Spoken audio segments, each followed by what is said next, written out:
So there's seasons in life that you need to be really grinding, and then there's seasons that you need to be kind of laid back, enjoying life a bit. We call it seasons of reaping and sowing. I mean, it's biblical, right? There's times I know that when we're growing our young practices that it was like, man, you were in the marketplace, you were grinding, you were pushing, you were striving. And then it's like there's also seasons to, all right, you had all that increase, now you got to establish yourself there, make sure you have the systems and procedures and the team in place to carry that load.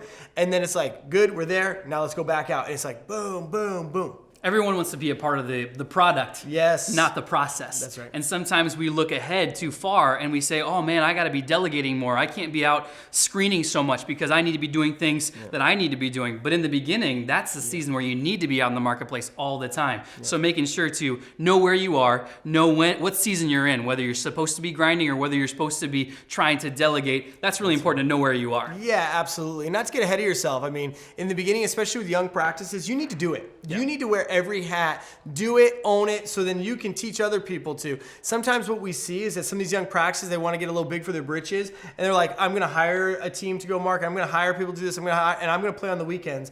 Well, there's a direct correlation with the lack of growth of those types of practices. I encourage you to use a principle that we use where we put our nose in the dirt for about 6 weeks and just drove forward and drove forward and drove forward. Then came up for a break, reward ourselves, damage control, and then back in the dirt and just push forward till you hit your goals. If you haven't hit your goals yet, you should not be biking on the weekends, skiing on the weekends, doing all this stuff until you hit your goals, in my opinion. That should be a reward for your service.